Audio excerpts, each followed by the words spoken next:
Jæja, heyrðu, það tókst ekki hjá mér að átta mig á því hvaða slóð það var sem að ég á að senda, þannig að ég ætla bara að reikna þetta dæmablað 4-3 og senda síðan á ykkur slóðina.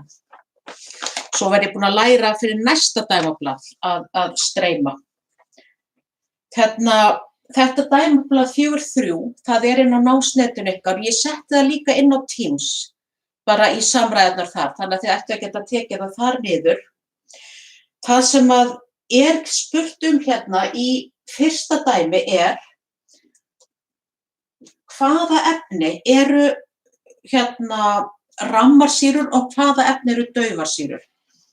Og síðan eigum við að sýna sem sagt efnahvörfum sem að þau eiga. Og hérna erum við með A, hérna erum við með H2SO4 sem er brennisteinssýra.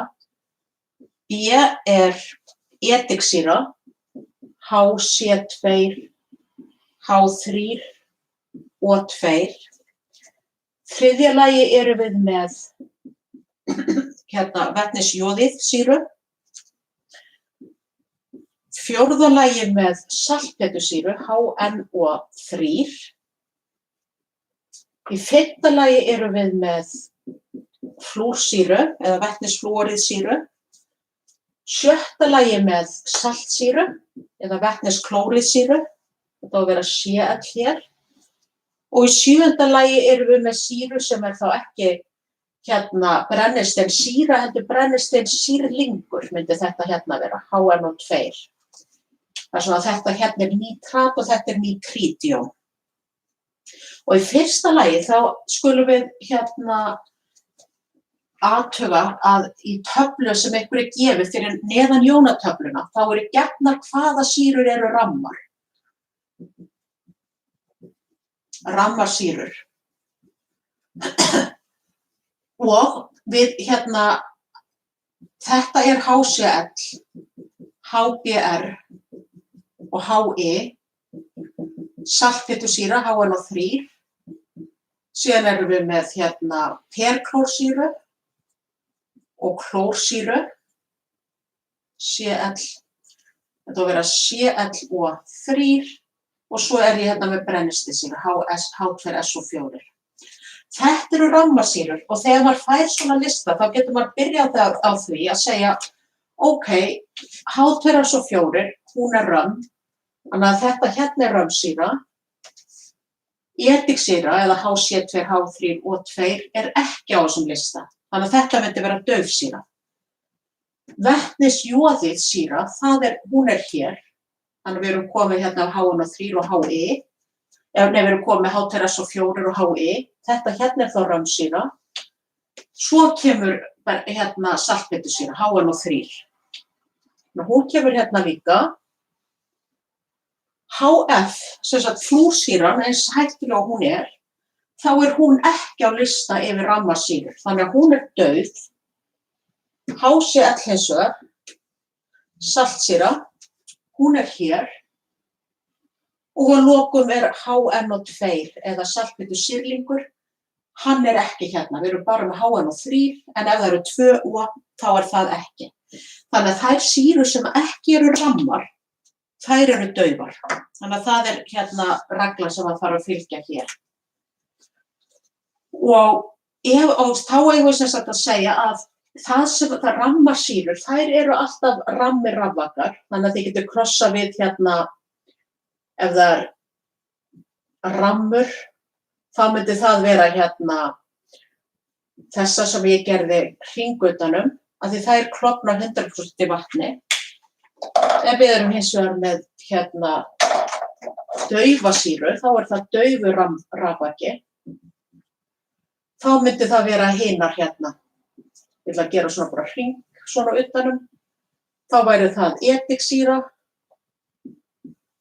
flúrsýra og saltpetursýrlingur. Þetta myndi vera daufar sýrur og þá daufir rafvakar. Svo daufur rafvaki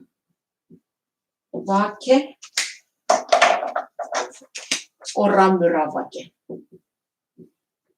Og erum við þá að tala að þetta eru rammarsýrur og daufar sýrur á móti.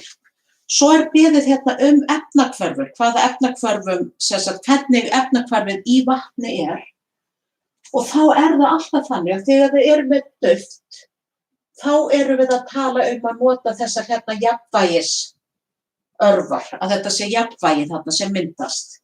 Þannig að hérna myndum við vera með, en síðan ef það rangt, þá erum við bara með þessar beinu örvar. Það 100% klofnun. Þannig að hérna myndum við fá H2, SO4, klofnar í, og nú ætla ég að taka burtu þennan lista yfir rammasýrur. Það tekur við alltaf bara í þessum hvörfum, þá byrjum við bara á því að taka eina vetnisróteind. Þannig að það bara H+, HSO4-. Sjáu það, við tökum eina hlaðna eind af og þá kemur mínus á þetta hér. Að því plús og mínus gerir eitthvað sem hefur þá enga hleðslu. Fyrir etiksýru, þá hérna í öllum þessum tilfellum þessi H-sett fremst, sem þá súru H-in, eða hérna H-in sem losna. Hérna myndum við þá setja sýruna, HC2, H3, O2, og hún klofnar þá að einhverju leyti upp í H+, C2, H3, O2 og þá mikilvægt að muna eftir mínus hér. Svo kemur römsýra aftur, þannig að við erum með HI. Þá fáum við bara 100% klofnun í H+, I-, það eftir það kemur alltaf einn mínus þegar það búið að taka H+ í burtu. HNO3, það líka römsýra. Þannig að hérna fáum við 100% klofnun í H+ og plús þá jónina sem eftir verður, NO3-. Flúrsýra, hérna erum við hins vegar með daufa sýru þannig að það myndast jafnvægi. HF klofnar upp í að litlu leyti H+, F-. HCl hins vegar, saltsýra römm. Saltsýra og brennisteinssýra séu svona eiginlega þessar tvær svona þekktustu römmusýrurnar, svona sem eru kannski hvað mest notaðar, allavega í skólabókardæmum. Hérna myndum við fá 100% klofnun í H+ og Cl-. Og að lokum, hérna erum við ekki með HNO3, heldur HNO2. Þetta ekki ein af römmusýrunum og þar með hlýtur hún að vera dauf. Og þá setjum við þessa jafnvægisörvar. NO2-. Svona. Hérna, þetta þá dæmi 1. Þar sem við vorum vissum að við vorum með sýrur, við þurftum ekkert að flokka það neitt í sýrur og basa og sameindefni eða neitt, það var að gefið þetta væru allt sýrur. Þarna var bara svona aðferð að flokka sýrur í rammar og daufasýrur. Í dæmi 2 kemur svipað dæmi en heldur styttra þar sem verið að flokka hérna basa í rammabasa og daufabasa. Og hérna, já og það það sama hérna, það var verið að flokka í daufar og rammasýrur, en það fylgir því það ef það daufur rafvaki, þá erum við með daufasýru. Ef við erum með rammarafvaka, þá þýðir það að við erum með römsýra átum að vera. Sjá.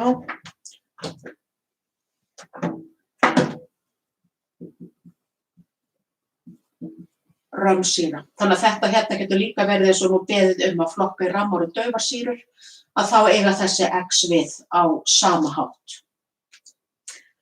Nú fyrir hérna römmubasana, þá erum við með hérna og nú veit ég að þið getur svo sem alltaf sett á pásu líka. Þannig að hérna ég ætla að fá að taka þetta hérna út núna. Dæmi 1. Og förum yfir í dæmi 2. Þar sem að við erum með hérna að flokka eftirfarandi efni í sem sagt rammir basar og daufir basar. Og hérna erum við þá með 3 basa sem eru gefnir, það er NH3, ammoniak, það er kalíumhydrósíð og það er kalsíumhydrósíð, CaOH2. Og svo líka sem sagt að gefa hvort þetta er hérna, hvernig þetta klofnar í vatni. Og alveg eins og með römmusýrurnar, þá er einhver gefið í töflunni, þarna 4.2 væntanlega. Þá er einhver gefnir að römmubasarnir eru, hvað var það? Hún er nú hérna. Og við erum þá að tala þessa hérna töflu, algengir rammir basar, að þá er einhver gefið að þeir eru lithiumhydrósíð, LeOH, natriumhydrósíð, kalíumhydrósíð, við erum svolítið að fara niður alkalímálmaflokkinn, rúbídiumhydrósíð og cesiumhydrósíð og svo með alkalímálmana þá er það kalsíum og strontium og baríum eða kalsíumstrontín-barín. Og þannig að við vitum það að við erum með 2 rammabasa þarna, en það er líka að þetta eru jónaefni, þetta eru málmar og málmleysingi. Þannig að þetta hérna eru rammir basar. NH3 er hins vegar eini daufi basinn sem þið þurfið að vita um. Þannig að hérna erum við með daufan basa.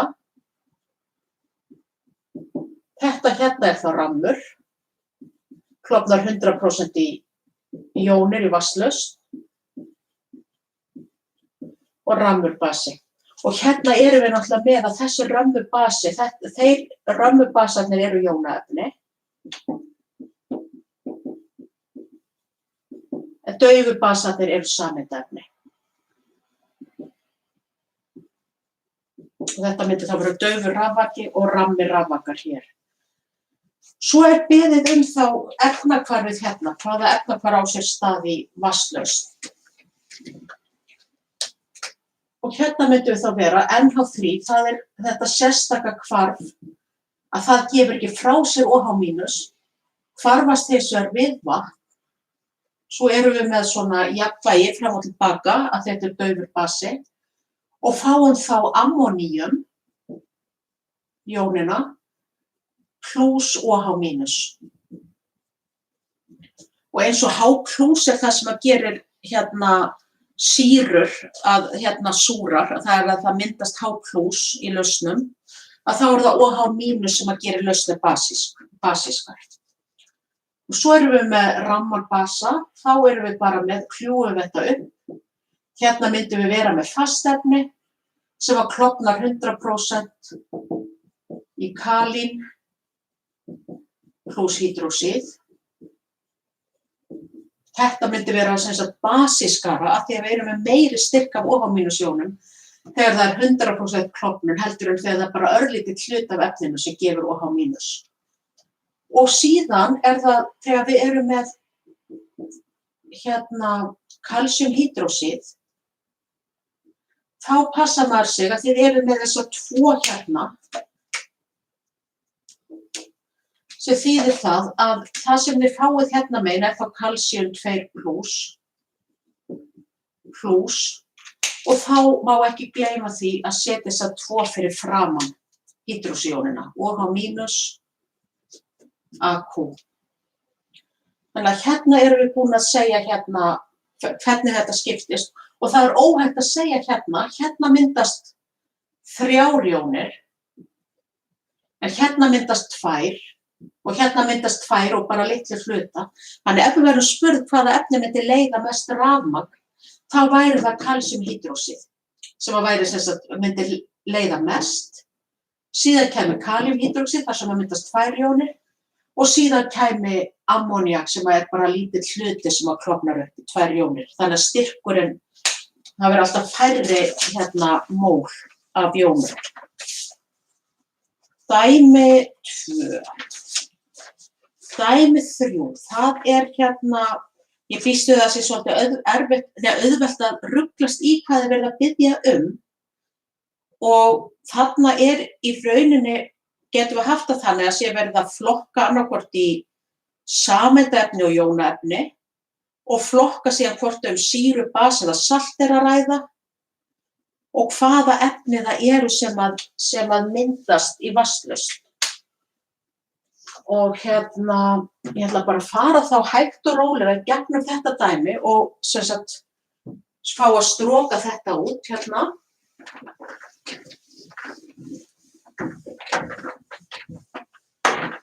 Ég kannski bara gera þessa töflu örlítið stærri, þessa töfluna í þessu dæmi, þar sem við erum með dæmi 3, flokkaðu. Og erum við með flúrsýru, þetta metylsíaníð, CN, natriumperklórat, ClO4, baríumhydróxíð, ammóníak, HCH2,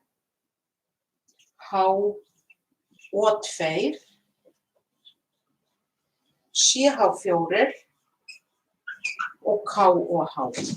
Þetta eru efnin sem við eigum að flokka og þá getum við flokkað það þannig að við getum sagt að annaðhvort þetta jónaefni eða sameindaefni.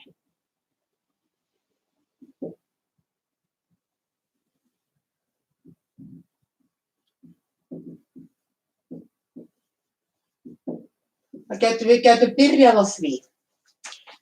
Það kemur þarna svo sem eins og hvort það sé salt eða sameindaefni. En öll efni flokkast náttúrulega sem jónaefni eða sameindaefni, svo lengi sem við erum ekki með hreinan mál. Síðan getum við sagt fyrir hvort að við erum með ef við erum annað borð með sýru eða basa,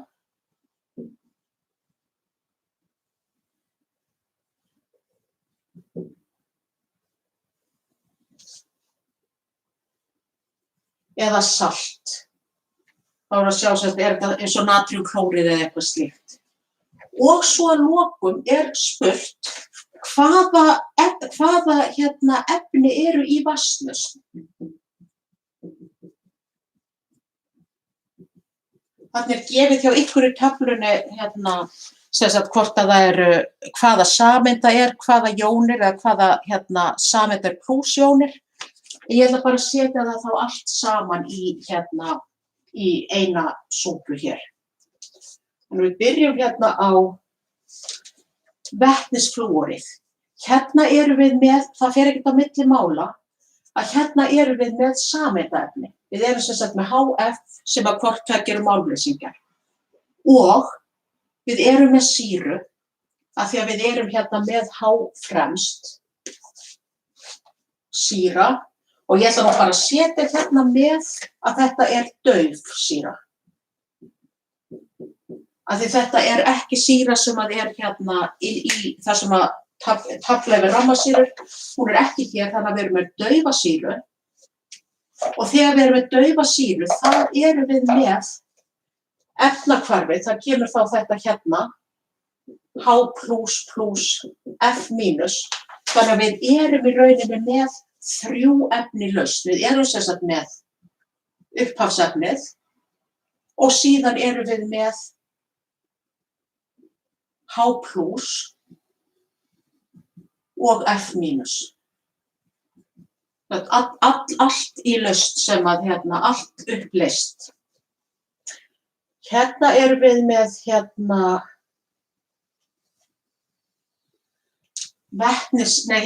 metilsýanið. Hérna erum við með sameindaefni líka. En við erum ekki með sýru og basa, þannig að það á ekki við hér, þetta er bara sameindaefni. Og það þýðir það að það klofnar ekki upp í jónir eða neitt slíkt. Heldur erum við bara með þetta efni, CH3, CN, þá sem AQ. Þannig að þá ekki við að merkja, þetta er ekki salt, ekki basi, ekki sýra, ekki jónaefni, heldur bara sameindaefni. Síðan kemur natrium perklórat. Hérna erum við með jónaefni, það er sem sagt málmur og málmleysingi. Jónaefni, og við erum ekki með einhvern OH-hóp, ekki hydróxíð og ekki með vetni, þannig að þetta getur hvorki verið sýra né basi. Þannig að erum við með salt. Og salt, jónaefni klofna alltaf 100% upp í vatni, þannig að við fáum bara natrium plus og ClO4 mínus á uppleystu formi líka. Svo er komið að baríumhydróxíð. Hérna eru þið líka með jónaefni, þið eru með málm og málmleysingja. Hérna hins vegar er OH til staðar, OH mínus, segir okkur að þetta sé basi. Þetta OH mínus og málmur segir, hér er basi. Og þetta er í þessari töflu sem er fyrir neðan jónatöfluna, þannig að þetta er rammurbasi. Rammurbasi, hann klofnar þá 100% í jónir, þannig að jónirnar sem við fáum þegar hann klofnar er baríum 2 plus og síðan það sem gefur okkur basíska lausn, OH mínus. Þannig að sjáum að þegar við erum með eitthvað sem klofnar ekki alveg, þá erum við með upphafsefnið og myndefnin. Ef við erum með sameindaefni venjulegt, þá erum við bara með í rauninu upphafsefnið, bara það uppleyst í vatni. Ef við erum með jónaefni, þá klofnar það 100%, þannig að við erum bara með myndefnin í rauninni, það sem er í vatnslausninni. Hérna erum við svo með eina daufa basan. Þannig að við erum með sameindaefni, þetta er basi og hann er daufur.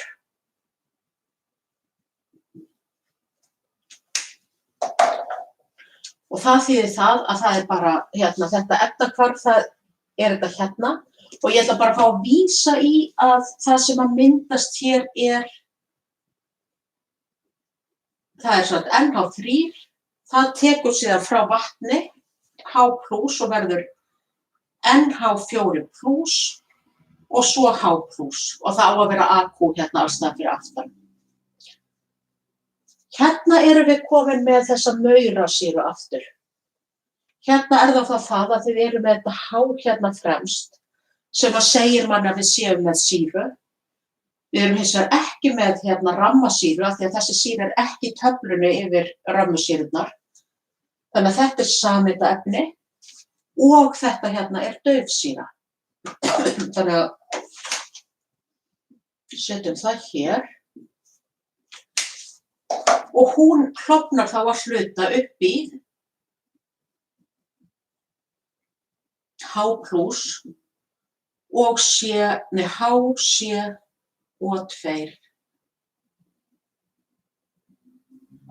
Þetta á að vera HCO2 mínus. Þetta eru þessar þrjár jónir sem að myndast.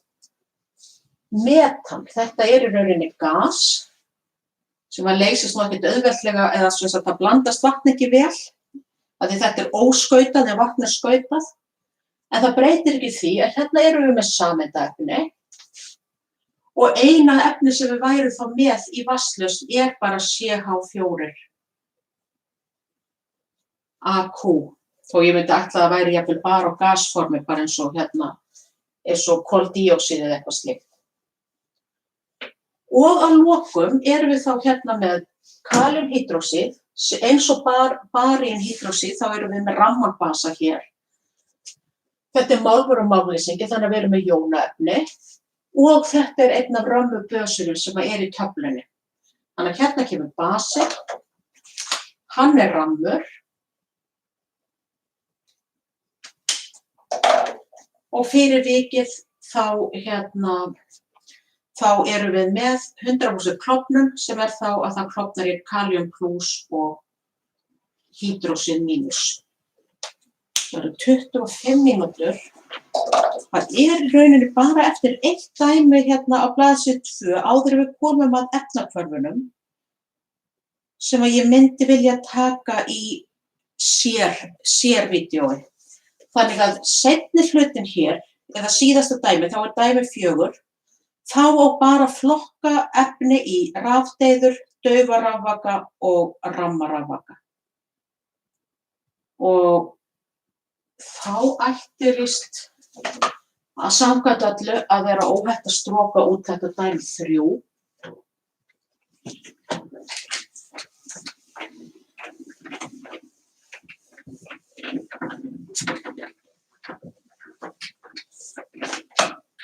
Svona.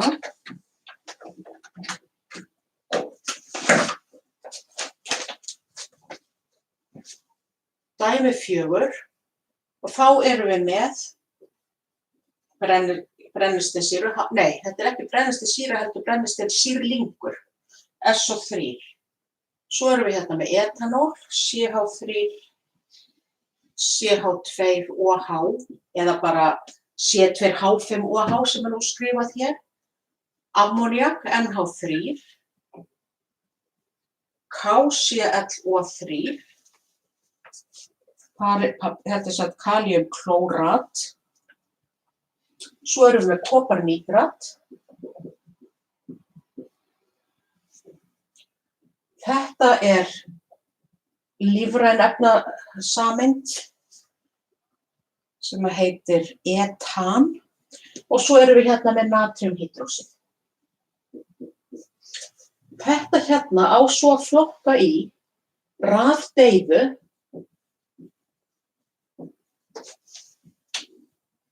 og daufan rafvaka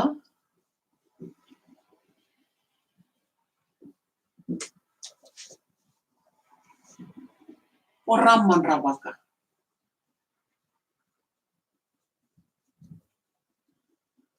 Og þá getum við skoða, sem það byrjar á því að skoða hvernig efni eru þetta.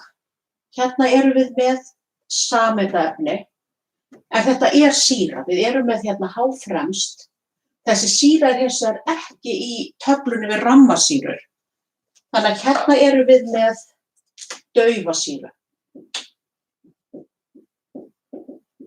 Og dauf sýra þýðir að við erum með daufan rafvaka. Næst erum við með etanól. Hérna erum við með þennan OH-hóp, en hann tengist ekki málmi og þetta er ekki COOH eins og fyrir daufar sýrur, sumar hverjar. Þannig að hérna erum við bara með sameindaefni. Og þau eru alltaf rafdeyður nema daufa sýru og basa sé að ræða. Sem að kemur þá hér, þetta efni vil ég að þið þekkið. Ég vil að þið viti það að þetta er daufur basi. Einu daufur basi sem er komið til að sjá sem sagt, í þessum kafla og þá hérna á þessari önn. Þetta hérna er sameindaefni og þetta er daufur basi. Þannig að þetta myndi þá vera daufur rafvaki líka. Hérna erum við svo komið með málm og málmleysingja. Þetta er bara jónaefni, þar sem þetta klofnar upp í annars vegar kalín og hins vegar hérna klórat. Þannig að þetta hérna er jónaefni og jónaefni eru alltaf rammi rafvakar. Það er ekkert á bak við það að þessi sé blár og þessi sé grænir. Sama hér, hérna erum við með koparnítrat. Þetta er þá jónaefni líka sem klofnar upp í kopar og nítratjónir. Þannig að hérna erum við með jónaefni og það er hérna þá rammur rafvaki. C2H6, þarna erum við bara með sameindaefni. ekkert vetni fremst, þá erum við með bara venjulegt sameindaefni.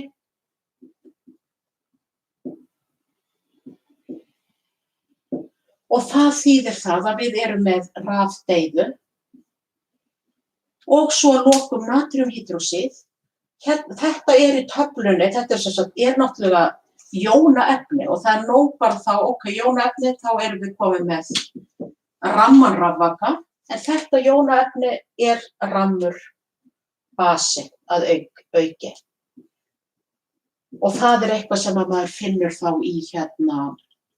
finnur í þessari töflu yfir algenga ramma basa og algenga ramma sýrur. Ég ætla þá að vera með sér fyrirlestur, eða þar sem ég klára þá þessi dæmi 5, þar sem að við erum að fara í gegnum að stilla jöfnur, eða búa til og gera heildarjónajöfnu og lokajónajöfnu. Þannig að þetta þá bara búið með þetta og ég þakka fyrir mig og sendi slóðina á ykkur.